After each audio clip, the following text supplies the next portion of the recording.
Hello and नमस्कार दोस्तों, मेरा नाम है अनुभव। आप देख रहे हैं यूनिक एप्साइट्स और आज की इस वीडियो के अंदर हम क्विक रिवीजन करने वाले हैं कंप्यूटर नेटवर्क्स की यूनिट नंबर 3 का। तो चलिए बिना किसी देरी के शुरू करते हैं।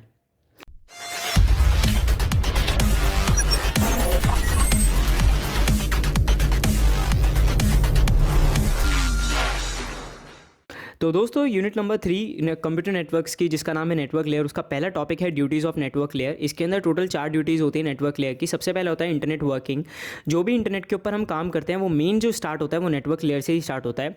फिर आता है राउटिंग। राउटिंग का मतलब होता है कि कोई डेटा किस रास्ते से और सबसे एफिशिएंटली जाएगा, वो चीज़ भी आपकी नेटवर्क लेयर ही बताती है कि इस रास्ते से जाना चाहिए, इस रास्ते से सिक्योर है, ये सारी चीज़ें। फिर आता है पैकेटाइजिंग के ऊपर। पैकेटाइजिंग के अंदर जो आपके पैकेट्स होते हैं उन्हें बनाया जाता है। फ्रेगमेंटेशन के अंदर जो डेटा होता है उसे डिवाइड किया जाता है, ठीक है। फिर आता है आपका यूनिकास्ट राउटिंग। यूनिकास्ट राउटिंग के अंदर सबसे पहला होता है कि 1-to-1 रिलेशनशिप होती है बिटवीन सोर्स एंड डेस्टिनेशन। जो आपका सोर्स होता है और डेस्टिनेशन होती है उसके बीच में 1-to-1 रिलेशनशिप होती है। और इसके अंदर सिर्फ और सिर्फ एक जो सोर्स है वो सेंड करता है पैकेट्स को और दूसरा रिसीव करता है। और ये अपने अंदर आईपी डेटाग्राम को इंक्लूड करता है और ये सबसे ऑप्टिमम पाथ जो होता है उसको एफिशिएंटली फाइंड करता है, क्योंकि ऑप्टिमम पाथ ही होगा, क्योंकि एक ही रिसीव कर रहा है, एक ही सेंड कर रहा है, तो डायरेक्ट हम कनेक्ट कर सकते हैं उन लोगों को, ठीक है। फिर आता है यूनिकास्ट राउटिंग प्रोटोकॉल। इसके अंदर क्या होता है, इसके अंदर 3 टाइप के प्रोटोकॉल्स होते हैं टोटल। सबसे पहला होता है distance vendor routing protocol. Distance vendor routing protocol के अंदर क्या होता है, मेंटेन राउटिंग टेबल। ये राउटिंग जो टेबल होती है उसे मेंटेन करता है और इसके अंदर जो शॉर्टेस्ट पाथ होता है वो अननोन होता है, ठीक है। इसके अंदर हमें जो शॉर्टेस्ट पाथ होता है वो पता नहीं होता। फिर आता है आपका routing table contain 1 entry for each router in subnet. मतलब कि जो राउटिंग टेबल होती है उसके अंदर सिर्फ एक एंट्री होती है for each router in subnet के अंदर। उसके 2 पार्ट होते हैं। एक तो होता है आउटगोइंग लाइन, और आउटगोइंग लाइन की मतलब कि प्रेफर्ड आउटगोइंग लाइन क्या है कि रास्ता कौन सा चुनना चाहिए आपको, ठीक है।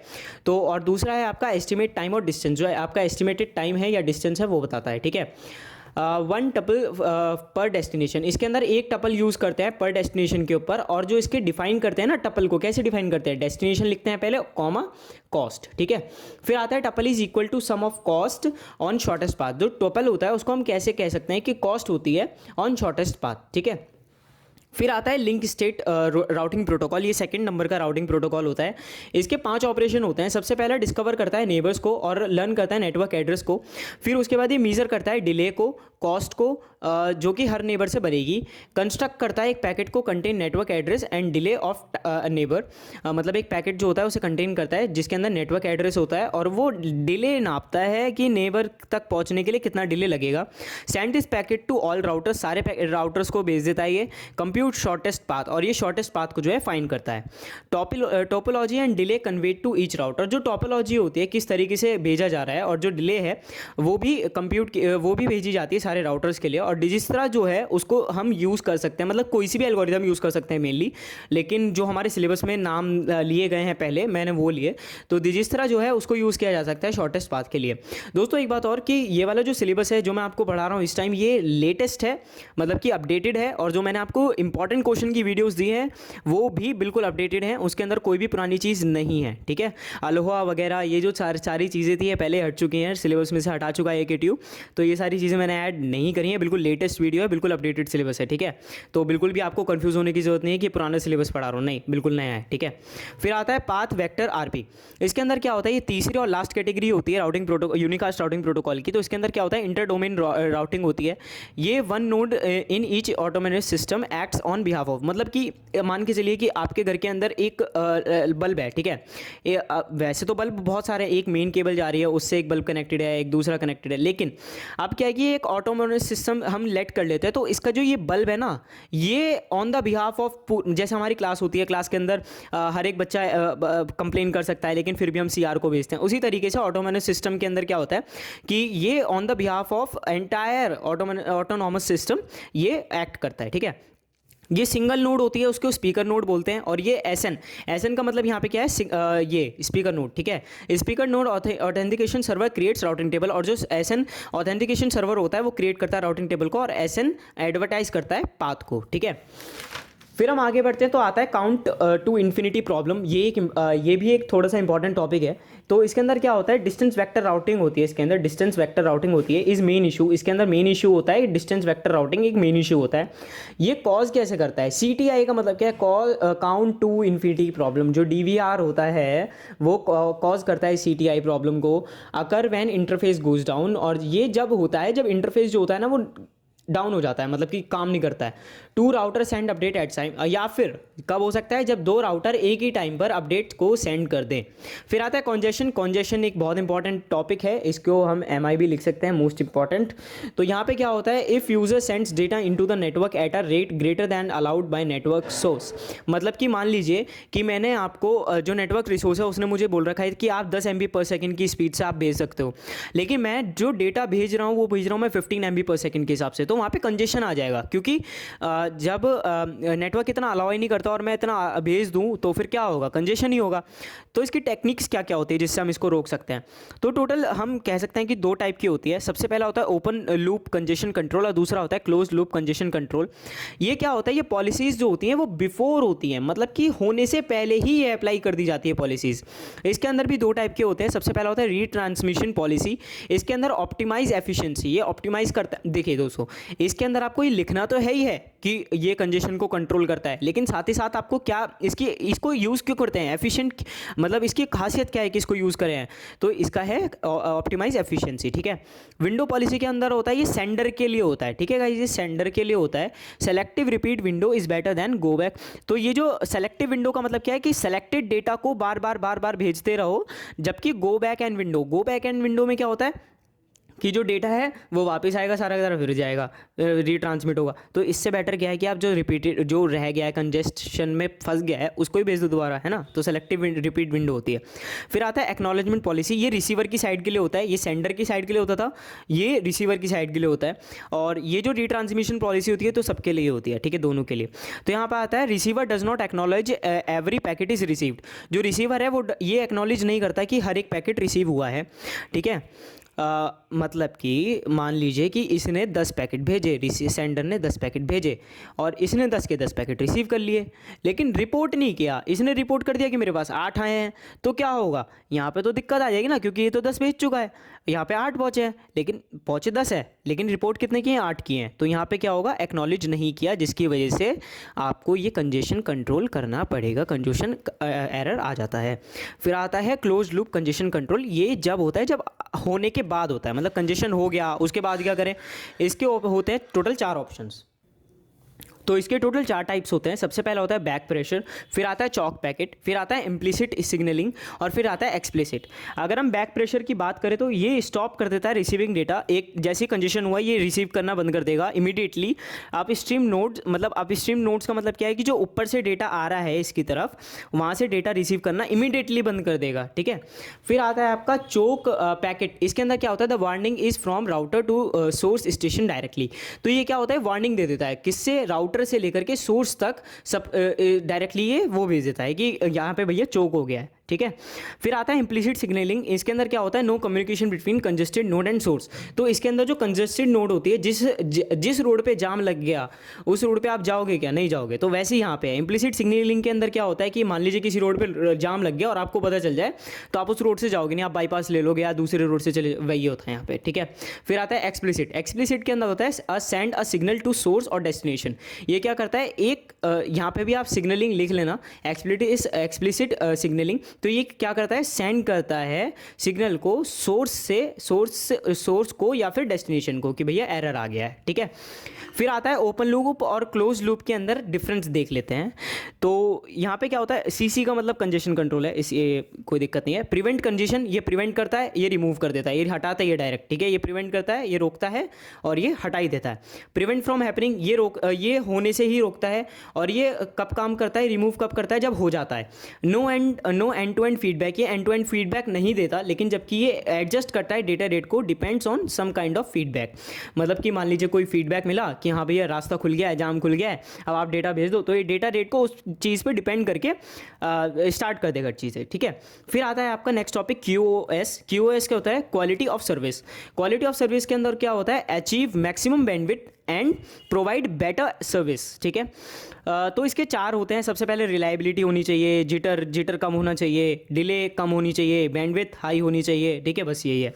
फिर आता है आपका आईपी एड्रेसिंग। आईपी एड्रेसिंग क्या होता है? ये एक यूनिक वे होता है जिससे हम आईपी एड्रेस को फाइंडिंग यूनिक आईपी को हम फाइंड करते हैं। इससे required for each host and network component that communicate using TCP/IP। request for each host and network component that communicate, मतलब कि ये रिक्वायर्ड होता है, रिक्वेस्ट नहीं सॉरी, रिक्वायर्ड होता है होस्ट के लिए और नेटवर्क के लिए जो भी कंपोनेंट TCP/IP नेटवर्क के अंदर कम्युनिकेट कर रहे हैं और कनेक्टेड है। ठीक है, और कम्युनिकेशन और एडिशन के बिना कम्युनिकेशन हो नहीं सकता। फिर आता है आपका no dependence on DLL address. DLL मतलब डेटा लिंक लेयर के ऊपर इसका कोई डिपेंडेंस नहीं होता है, बिल्कुल इंडिपेंडेंट होता है डेटा लिंक लेयर से। Each TCP/IP host identified by logical IP। जो लॉजिकल IP होती है उसकी हेल्प से हम TCP/IP होस्ट को हम आइडेंटिफाई कर सकते हैं। IP address is network layer address. जो IP एड्रेस होता है वो नेटवर्क लेयर एड्रेस होता है, आइडेंटिफाई करता है सिस्टम लोकेशन को नेटवर्क के ऊपर। ग्लोबली यूनिक होता है और सेम फॉर्मेट में होता है जी, सेम फॉर्मेट में होता है, इसका फॉर्मेट चेंज नहीं होता, सेम फॉर्मेट में होता है, हर डिवाइस का सेम फॉर्मेट में होगा। फिर आता है ईच आईपी एड्रेस इंक्लूड्स। क्या क्या होता है इसमें आईपी एड्रेस में? 2 चीज़ें होती हैं बस, एक होता है नेटवर्क आईडी, एक होता है होस्ट आईडी। नेटवर्क आईडी क्या होता है? आइडेंटिफाई करती है सिस्टम को जो कि सेम फिजिकल नेटवर्क आईडी पे कनेक्टेड है। मतलब कि एक नेटवर्क है, उसके अंदर जितने भी डिवाइसेस कनेक्टेड होंगे उन्हें नेटवर्क आईडी मिल जाएगी। ये हर इंटरनेटवर्क के अंदर, इंटरनेटवर्क मतलब कि मान लीजिए आपके घर में वाईफाई लगा हुआ है, अब वाईफाई से 10 डिवाइसेस कनेक्टेड हैं, तो हर डिवाइस का जो आईपी एड्रेस होगा या फिर नेटवर्क आईडी होगा वो अलग होगा। ठीक है जी। फिर आता है आपका होस्ट आईडी। होस्ट आईडी क्या होता है? Identifies work station. ये वर्क स्टेशन को आइडेंटिफाई करता है, सर्वर को आइडेंटिफाई करता है, राउटर को आइडेंटिफाई करता है, या फिर जो भी TCP/IP होस्ट होते हैं अलग से, जो भी नेटवर्क के अंदर होते हैं उन्हें आइडेंटिफाई करता है। Must be unique to network ID, और ये यूनिक आईडी से भी यूनिक होता है। अब जैसे हमने वाईफाई का वो लिया था, ऐसे हम वाईफाई का दोबारा ले लेते हैं। अब मान के चलिए आपका वाईफाई है, अब जो सर्विस सेंटर वाले हैं वहाँ से वो नेटवर्क भेज रहे होंगे ना, डेटा भेज रहे होंगे। अब आप रिचार्ज करवाओगे, तो आप जब रिचार्ज करवाते हो तो आपका क्या यूज़ किया जाता है? आपका होस्ट आईडी यूज़ किया जाता है। ठीक है, रिचार्ज करने के लिए। तो बस यही था। फिर आता है IP 32 बिट लॉन्ग। ये जो IP होता है ये सबसे इंपॉर्टेंट लाइन है एक तरीके से मैं कह सकता हूँ, क्योंकि अगर आपने ये लिख दिया तो आपको IP की एक अच्छा आइडिया पड़ जाएगा। तो IP क्या होता है? 32 बिट लॉन्ग एक सेगमेंट होता है जिसके अंदर 32 बिट IP एड्रेस स्टोर्ड होता है, जिसके अंदर 4 मतलब कि 4 टुकड़े किए जाते हैं 8-8 बिट की फील्ड के, जिन्हें ऑक्टेट्स बोलते हैं। ठीक है, मान लीजिए आपके पास 32 डब्बे हैं, 32 डब्बे हैं, उसमें से आप 8-8 डब्बे अलग करोगे तो 4 ही तो टुकड़े होंगे। 32 डिवाइड बाई 8 इज 4। तो बस यहाँ पे यही है। फिर आता है आपका octet is converted to a decimal number in range of 0 to 255। तो यहाँ पे क्या होता है? जो ऑक्टेट होता है वो कन्वर्ट किया जाता है डेसिमल नंबर के अंदर, और उसकी रेंज क्या होती है? 0 से 255 होती है दोस्तों। और इसका जो बेस होता है वो होता है बेस 10। ठीक है जी, बेस 10 से किया जाता है। फिर आता है क्लासिफिकेशन ऑफ IP एड्रेस। इसके अंदर टोटल 5 IP क्लासिफिकेशन होते हैं, और ये चीज़ हम सेम टू सेम पढ़ चुके हैं वेब टेक्नोलॉजी के अंदर। तो यहाँ पे हम क्लास A देखते हैं। सबसे पहले class A B C D यही होती हैं। तो सबसे पहले क्लास A देखते हैं। हमें पता है यार, वेब टेक्नोलॉजी के अंदर हमने अच्छे से पढ़ा था और आपने मेरी वीडियो से पढ़ा था। तो लार्ज नंबर ऑफ होस्ट होते हैं, हायर ऑर्डर 0 होता है, 8 बिट नेट, यहाँ ये नई चीज़ है, ये दो जो लास्ट के 2 पॉइंट्स हैं ये नए हैं।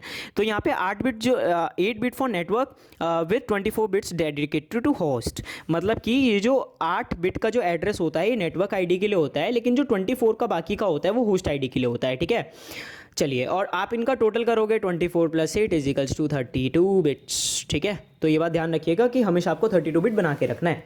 फिर आता है आपका क्लास बी। क्लास बी क्या होता है? मिड टू लार्ज होता है, ये बात भी हमें पता है, नंबर ऑफ होस्ट के लिए। फिर ये इसकी जो बेस होता है, यहाँ पे क्या था? हायर ऑर्डर क्या था? 0, लेकिन यहाँ पे क्या था? हायर बेस क्या है? 10। यहाँ पे 16 बिट्स ऑफ नेटवर्क आईडी, यहाँ पे 16 बिट जो होती है वो नंबर आईडी होती है, और 16 बिट जो होती है होस्ट नंबर होता है। ठीक है, या अगर इसका एग्जांपल देखें तो ये एग्जांपल यहाँ पे आप देख सकते हो 168.212.226.204। ठीक है, ये इसका एग्जांपल होता है। फिर आते हैं हम क्लास सी के ऊपर। क्लास सी जो होता है वो स्मॉल नंबर ऑफ होस्ट के लिए होता है, और इसके अंदर क्या होता है? यहाँ पे 110 था, यहाँ पे 110 आ गया। ठीक है, यहाँ पे क्या होता है? 24 बिट जो होती है वो नेट आईडी के लिए होती है, मतलब कि हम कहें तो 3 ऑक्टेट होते हैं, और जो 8 बिट होती है या फिर कहें हम 1 ऑक्टेट होती है वो नेटवर्क होस्ट आईडी के लिए होती है। ठीक है, अब जो हमारे जो आज के टाइम में अगर आप राउटर यूज़ कर रहे हो, वाईफाई यूज़ कर रहे हो, या वाईफाई यूज़ कर रहे होगे ना, तो वाईफाई यूज़ करने में आप यही एड्रेस देख रहे होगे 192.168.123.132। मतलब ये नहीं कह रहा कि ये आगे का तो सेम रहता है, इतना तो सेम रहेगा ही, पीछे का चेंज हो सकता है, 0.1 हो सकता है, 1.0 कुछ भी हो सकता है, ठीक है। फिर आता है आपका क्लास डी। क्लास डी के अंदर क्या होता है, reserve for multicast address. Multicast address के लिए रिजर्व्ड होता है। इसका क्या होता है, 1110 होता है जी। इसके क्या होता है, 32 के 32 बिट जो होते हैं ना, वो नेटवर्क आईडी के लिए होते हैं। और इसकी रेंज देख लीजिए, रेंज क्या होती है, 224.0.0.0 239.255 ठीक है। ये आप याद कर सकते हो आराम से, मुझे पता है, थोड़ा मतलब एक बार कॉन्सेंट्रेशन से पढ़ लेना बस। फिर आता है ई क्लास ई। इसके अंदर क्या होता है, एक्सपेरिमेंटल एड्रेस होता है फॉर फ्यूचर यूज़ के लिए, और इसके अंदर 4 1 होते हैं, बस सिंपल। इसकी कोई एग्जाम्पल नहीं है, ठीक है, क्योंकि ये फ्यूचर यूज़ के लिए, तो भैया फ्यूचर यूज़ के लिए तो कुछ भी हो सकता है, we have no idea about that. फिर आता है आपका स्टैटिक राउटिंग। स्टैटिक राउटिंग और डायनेमिक राउटिंग, इन दोनों के बीच में डिफरेंस देख लेते हैं जल्दी से। ये यूज़र डिफाइंड होता है रूट की, मतलब इसी रास्ते से जाना है, यूज़र बता देता है। इसके अंदर हम टोपोलॉजी यूज़ करते हैं। ये कॉम्प्लेक्स राउटिंग एल्गोरिथम्स को यूज़ नहीं करता, लेकिन ये यूज़ करता है। ये मोर सिक्योर होता है, लेकिन ये लेस सिक्योर होता है, क्योंकि छोटा रास्ता ढूंढेगा, चाहे सिक्योर हो ना हो। फिर आता है ये स्मॉल नेटवर्क में यूज़ होता है, ये लार्ज नेटवर्क में यूज़ होता है। ये एडिशनल रिसोर्सेज इसके अंदर चाहिए नहीं होती है, लेकिन इसके अंदर चाहिए होती हैं। ये फेलियर लिंक डिस्टर्ब्स रीडाउटिंग। इसके अंदर अगर आपका फेलियर हो जाए लिंक का, तो ये रीडाउटिंग में दिक्कत करता है, लेकिन ये दिक्कत नहीं करता है, ठीक है। फिर आते हैं, तो गाइज यही थी हमारी क्विक रिवीजन यूनिट नंबर 3 का। तो प्लीज़ मुझे बताइए कि आपको नेक्स्ट वीडियो किस टॉपिक पे चाहिए। दोस्तों सब्सक्राइब करना मत भूलना चैनल को, और बेल आइकन को ज़रूर दबा देना, क्योंकि आज वीडियो जल्दी जल्दी आने वाली हैं। तो सब्सक्राइब कर दो, वीडियो को लाइक कर दो, शेयर कर दो अपने दोस्तों को। कमेंट सेक्शन में जल्दी से बताओ कोई डाउट है।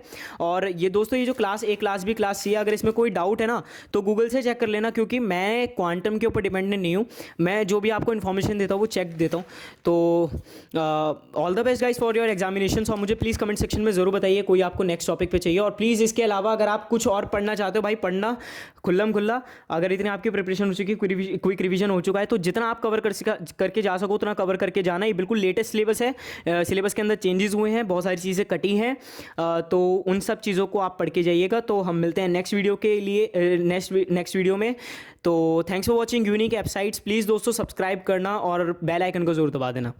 Thanks for watching unique एप्साइट्स।